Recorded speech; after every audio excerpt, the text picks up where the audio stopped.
Welcome back to Arbitress YouTube channel. Today's class we'll learn how to make this beautiful hanging sleeve on a basic sleeve. Okay, it's a very simple tutorial and it's beginner friendly. This is where you like to learn. Kindly stay tuned to the end of this tutorial. Thank you. So this hanging sleeve is a requested video. You can actually do this on an off shoulder sleeve, or is usually placed together with a basic sleeve. So you can do this on an off shoulder sleeve or a normal shoulder sleeve. Okay, so now I'm just bringing out this mannequin arm so that I can illustrate the measurements that you will need to take for you. I'm going to be placing this on this basic sleeve that I already cut. Okay, so this is a basic sleeve that we're going to be using to place this. And if you don't know how to do this, I already have a tutorial on how to drape this basic sleeve on the channel. It's a long sleeve, and then I'll be using this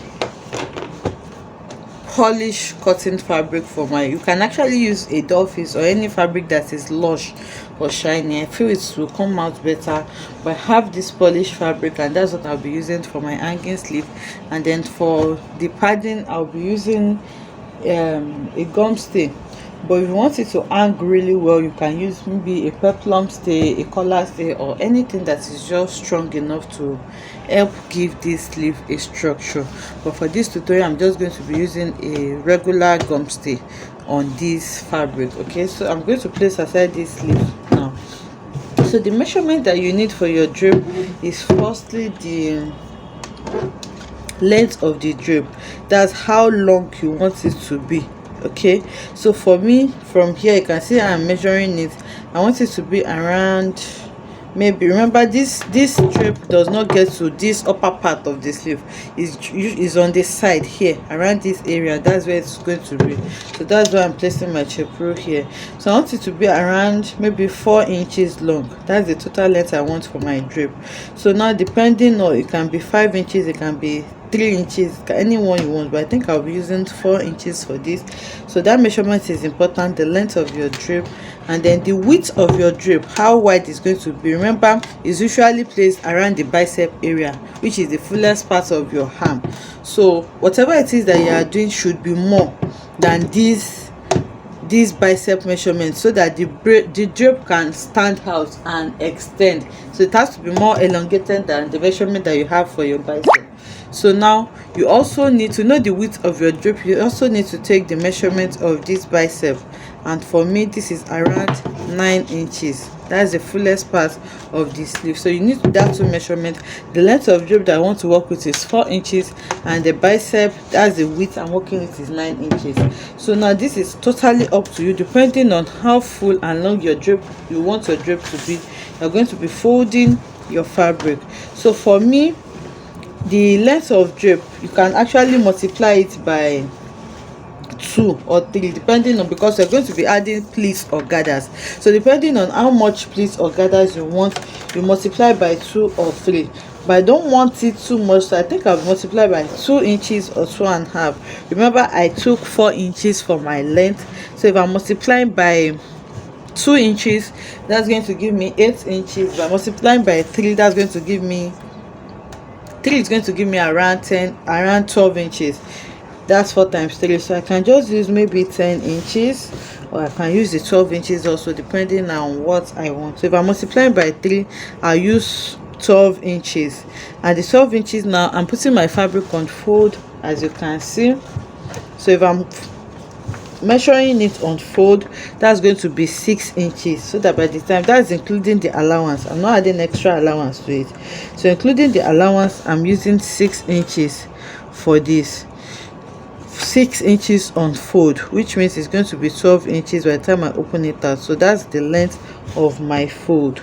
So now for the width of the fold, that we use our bicep measurements. Also, it depends on how elongated you want it. Remember, if this is your bicep, you want the sleeve to go around your bicep and then still come out standing like this.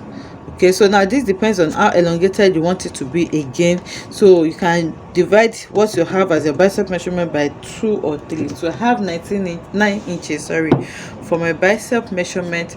So now I can multiply that by 2. Then if I multiply by 2, that's going to give me 18 inches. So you can just place your tape rule around that and see what you have, which I think is fine for me. So I'll be taking a measurement of 12 inches by 18 inches on my fabric now. Okay, so I've cut this hat now, and I have a fabric of 12 inches here on fold. So I'm cutting this on fold because I'm using the same fabric as my main fabric and lining. Remember, we're adding interfacing to this, so we need lining. Assuming you are using fabrics like scuba, you may not need to line this, but we're adding gum stay to give this a structure, so we need to line it to cover up the gum stay. And then I'm cutting it on fold like this. So I have 12 inches on fold. By the time I open it out now, I'm going to have 24 inches, because I want the lining and the main fabric to just have one seam, which is here. Then I can just shift this seam to the middle, so that it's not going to show. We'll still see that as we go along in the video. But if you are using a different fabric for your lining, it means you have to open it out and then you cut it separately. Okay, so now I have this, and then the length I'm working with is my bicep multiplied by 2. That's 9 inches multiplied by 2, and that's going to give you 18 inches. Okay, so just like I have here, but I just added extra 1 inch to it for sewing it to my armhole area. So now this is what I have, and this is what it looks like by the time I open it up. So now I'll go ahead now and iron gum stay to all of this, because the gum stay is not so strong. If you are using like peplum stay, you can just add it to just the main fabric alone and leave the lining part, but I'm adding to both the main fabric and the lining. Now I'm going to cut out my gum stay and then place the shiny place on it now, and then I'll go ahead and iron it. Okay, so the interfacing have been ironed to the fabric, as you can see. So the next thing now is to place it right side facing right side like this on the 24 inches. Remember, it's not 24 inches by 19 inches because we added 1 inch allowance to the 18 inches, and then we cut our main fabric and lining together. So now you put it on fold like this by the 24 inches, which will make it 12 inches, and then I'm going to sew it here. Okay, so I'll just close it here. Remember, this part is already folded, so I don't need to sew it there. I'm just sewing it on this other side. Okay, so now it has been sewn, as you can see. The next thing now is for me to turn it out, and then after turning it out neatly, I want this part with the seam to be at the middle part. So as you can see, I've pushed it to the middle part now, and then this is where the seam is, and then I have this now as my right side. So I'm just going to iron this neatly now, and then on these two sides that you have, you're going to, okay, so it's not ironed. As you can see how flat this is looking.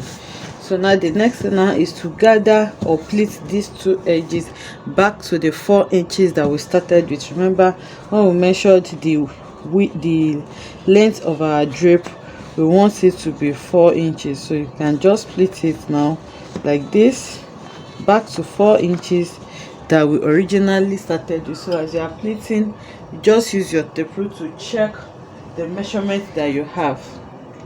So you can either pleat this or gather it. So now I've pleated this. Now I'll just place my tape rule on it and then measure it. Then on the other side also, I'll check it now and then place it the same way I did for this. Now place my tape measure on this other side also and then measure it. So whichever one you choose to use is fine. You can either gather or pleat. Okay, so now I've gone ahead to pleat it on both sides. I chose to pleat it. You can see my pleating now, and then you can see that they are equal on both sides. So I just pleated it, and then I held it with my stitches. So now it is up to you to just pleat it and maintain your pleats all around, but I don't want to maintain my pleats all around. So by the time I pleat it now, and then I sew it like this to my round armhole. Once I open out this place, you can see that it is a bit slanted towards this side that we pleated. So this is the effect that I want to go for. And then if you want it longer than this on this part, you know what to do. So now if I place this on my bicep area now, you can see that I have this space, so this is fine for me. That's why I just multiplied it by 2. But if you want it this still more elongated, more than what you have here, you just multiply by 2.5 or 3 inches is fine. So now the next thing now is for me to add this to my basic sleeve. So now the side you're going to be adding this now is, you remember I said it's not on the upper part of the sleeve, so you can put your sleeve on fold now. It's not on the upper part of this, so this also applies if you are using an off shoulder. Remember, if you are cutting an off shoulder sleeve, we normally go off by we measure maybe 4.5 or 5 inches downward before we create our armhole curve. So for an off shoulder it is easy.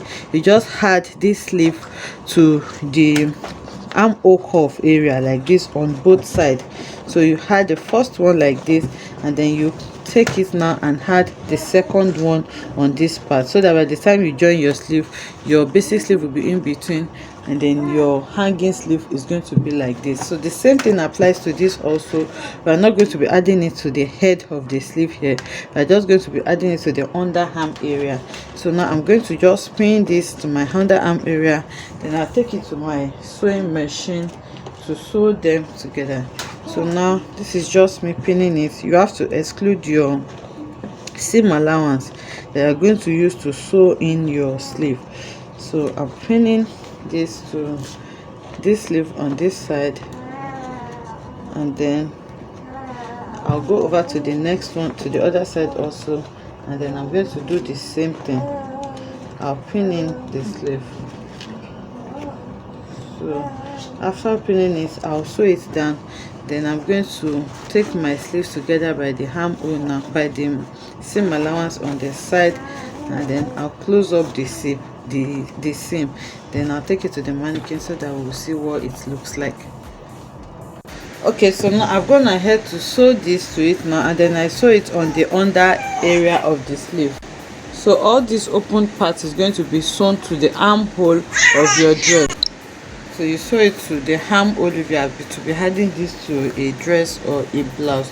So this is what we have, and then this is your basic sleeve here, and your hanging sleeve is just going to hang on it like this. So you can either increase the length if you want it more extended on this part, or reduce it. And also if this length is too big for you, you can, remember we multiplied our 4 inches by 3, you can multiply it by just 2, increase it or decrease it as you want it. So I'll take this to the mannequin now so that we'll see what it looks like.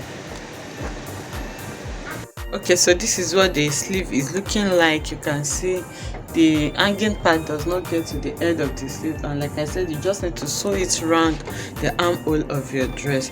So now, like I said earlier also, you can adjust this sleeve anyhow you want. It can be bigger or smaller depending on the style that you are going for. I hope you enjoyed making this simple sleeve with me. If you enjoyed it, let us know in the comment section. Like, comment and subscribe to our channel, and I'll see you in the next one. Bye.